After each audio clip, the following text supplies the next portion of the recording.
Question number 9 exercise 1.2। तो 1.2 exercise में question number 9 बहुत ही इंपॉर्टेंट क्वेश्चन है। कई बार बोर्ड में पूछा गया, रिपीटेडली पूछा जाता है और मेंस में भी थोड़ा बहुत चेंज के साथ यही क्वेश्चन पूछा गया है, मेंस में भी आया है, तो काफी इंपॉर्टेंट क्वेश्चन है। तो देखो इसको फटाफट कैसे करते हैं इसको सॉल्व। ठीक है, तो देखो फंक्शन लेट क्वेश्चन ये late f is the function from the set of natural number to set of natural number be defined by। अब डिफाइन किया गया है तो F X equal to single piece का नहीं है, क्या है, मोर देन वन पीस है, पीस वाइज फंक्शन बोलते हैं इसको। और ये क्या करता है कि जब इसको हम ऑड नंबर देंगे एन, अगर हम इसमें इनपुट तो इसकी एन की वैल्यू अगर ऑड देंगे तो ये वाला रूल से आउटपुट देगा, यानी कि एन अगर जैसे हमने मान लो इसमें दिया F3, ध्यान दो F3, अब F3 तो हमने एन कितना, एन की जगह कितना 3 पुट करा है। अब ये एन कहता है ऑड है, तो ऑड के लिए क्या होगा कि हम ये वाला रूल लगेगा, कौन सा, 3 + 1/2। अब ये इससे ऐसे नहीं क्या कहते 3/2 कर रहे हैं, ऐसा नहीं करेंगे। कब, क्योंकि यहाँ पे ये क्या है, ऑड है। इवन के लिए अलग रूल है, ऑड के लिए अलग रूल है। तो इस रूल से 3 + 1/2, 3 + 1/2 मीन्स 2 हो गया। इसी तरह से F4 की वैल्यू देखेंगे हम, तो 4 क्या था, n, अब यहाँ पे n क्या था, इवन इनपुट कराया, और n रूल क्या है, n/2, इवन इनपुट कराएंगे तो n/2। तो यहाँ पे हम सीधा सीधा 4/2 ये नहीं करेंगे, 4 + 1/2 नहीं करेंगे, क्यों, क्योंकि n इवन है, तो ये भी 2 आ गया। ठीक, तो ये यहाँ पे इसका फंक्शन की डेफिनेशन है, पीस वाइज फंक्शन है ये, इसको पीस वाइज फंक्शन बोलते हैं। तो अब क्या है कि इसमें पूछा गया है, ये पूछा गया कि ये फंक्शन बाइजेक्टिव है या नहीं है। बाइजेक्टिव मीन्स 1 1 और 1 2 है या नहीं है। तो हम 1 1 चेक करेंगे पहले। तो नंबर 1 में क्या करते हैं हम, 1 1 चेक। अब 1 1 चेक में ये जो हमने निकाल लिया ना, यही काम कर जाएगा। कैसे कि F3 की वैल्यू भी 2 है और F4 की वैल्यू भी 2 है।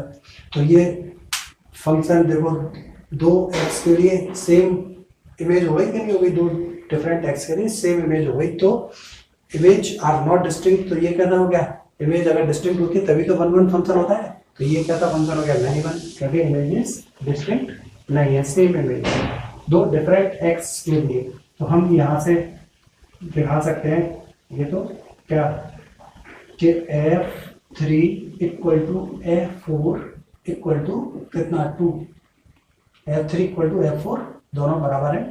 बट विच इम्प्लाइज दैट, इसका ये मतलब हुआ but 3 is not equal to 4। अब देखो इसका क्या मतलब है कि F3 = F4 है, क्योंकि अगर फंक्शन, ध्यान दो, फंक्शन अगर 1 1 नहीं है तो उसको काउंटर करने के लिए हमारे पास में एक एग्जांपल ही काफी है। तो वो एक एग्जांपल हमने देख लिया, क्या कहते हैं कि 3 और 4 के लिए, दोनों के लिए सेम इमेज है, वो हमने लिख दी। But 3 is not equal to 4, यानी कि ये तो इमेज तो सेम है, डिफरेंट एक्स के लिए, डिफरेंट एक्स के लिए सेम इमेज है। ठीक, अरे F3 = F3 तो हो सकता है कि नहीं हो सकता, समझ रहे हो बात को कि नहीं। हाँ, F3 = F3 हो सकता है, उसमें तो क्लियर कट है। लेकिन F3 के अलावा F4 भी F3 के इक्वल है, यही बता रहा है, यानी कि 3 is not equal to 4, यानी कि 3 4 इक्वल नहीं है। तो हम इससे कह देंगे क्या कि F is not 1 1 नहीं है। ठीक है, या इसकी जगह इंजेक्टिव भी लिख सकते हैं, नॉट इंजेक्टिव, नॉट इंजेक्टिव। तो नॉट के लिए तो हमें कुछ नहीं करना है, एग्जांपल देना है। तो ये इंजेक्टिव तो नहीं हुआ। अब बाइजेक्टिव के लिए इंजेक्टिव देखते हैं और सरजेक्टिव देखते हैं। सरजेक्टिव मतलब ऑन टू, और ऑन टू का मतलब रेंज देखेंगे हम। रेंज अगर कोडोमेन के बराबर है तो फंक्शन ऑन टू है, रेंज अगर कोडोमेन से कम है तो फंक्शन इनटू है। तो देखो इसमें ध्यान दो, तो ऑन टू चेक करेंगे हम, onto check. Onto check के लिए क्या करेंगे कि हम देखो रेंज निकालनी पड़ेगी हमें। रेंज निकालने के लिए देखो, रेंज लास्ट जो लेक्चर था, लेक्चर नंबर 2 फंक्शन का, तो उसमें बताया था कि अगर डोमेन कैसा है, डिस्क्रीट है। अब ये नेचुरल नंबर का सेट है, तो डोमेन यहाँ पे डिस्क्रीट है, आप उसको लेक्चर को देख लेना। लिमिट जो रेंज निकालने के अलग अलग केस डिस्कस किए गए हैं, तो वो बहुत जरूरी है आपको। तो अगर आपने वो लेक्चर नहीं देखा है तो कंपलसरी देख लेना। फिर भी यहाँ पर डिस्क्रीट डोमेन है, तो डिस्क्रीट डोमेन का मतलब ये 1 के बाद सीधा 2 आ रहा है, 1.1 और 1.01 उसका चक्कर नहीं है।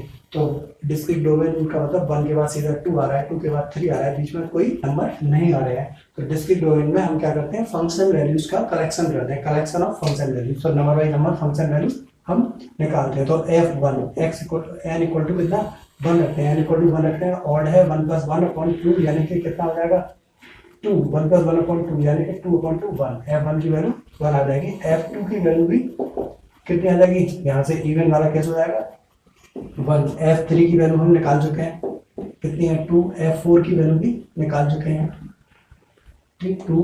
अब रेंज निकालने के लिए थोड़ा हमें पैटर्न पता चलना चाहिए, तो अभी 2 ही स्टेप आगे बढ़े हम, थोड़ा और देख लेते हैं पैटर्न को। तो f5 इसमें 5 ऑड है, 5 + 1/3 ऑड वाले में रखेंगे, तो 5 + 1/2, 5 + 1 कितना हो गया 6/2 यानी कि 3। f6 ये इवन वाला केस 6/3, 6/2 3।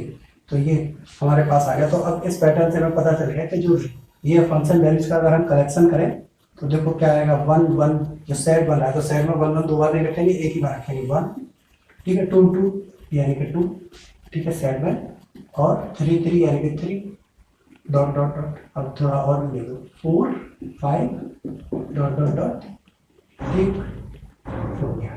तो ये क्या आ गई हमारे पास रेंज आ गई।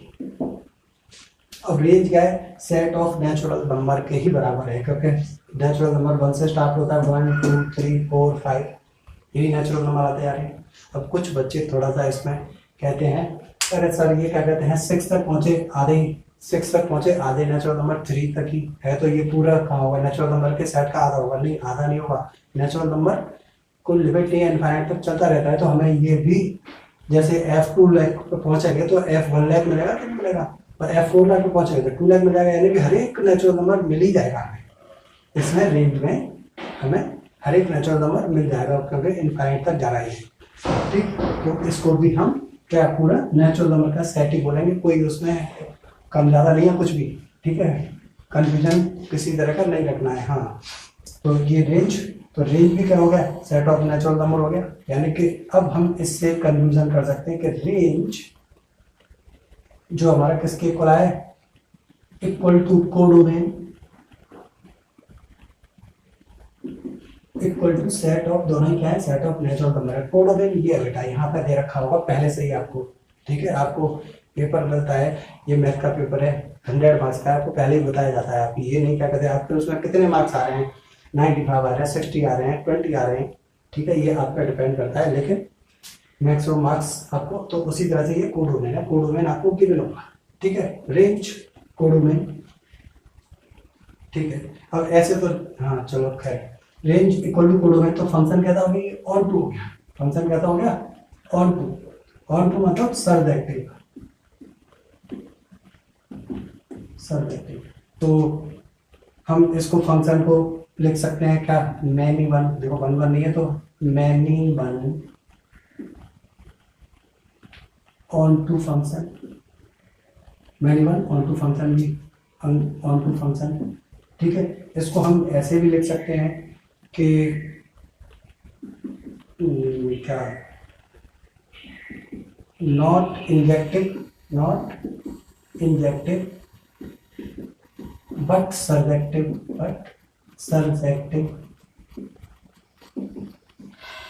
ठीक है। अब इंजेक्टिव और सर्वेक्टिव दोनों होता तभी बाइजेक्टिव होता, तो हम इसको ऐसे भी लिख सकते हैं नॉट बाइजेक्टिव, ठीक है। ये इसके कुछ, हाँ तो ये इसका सॉल्यूशन है, इंपॉर्टेंट क्वेश्चन है, इसको नोट करो, इसको समझो, ठीक। तो ये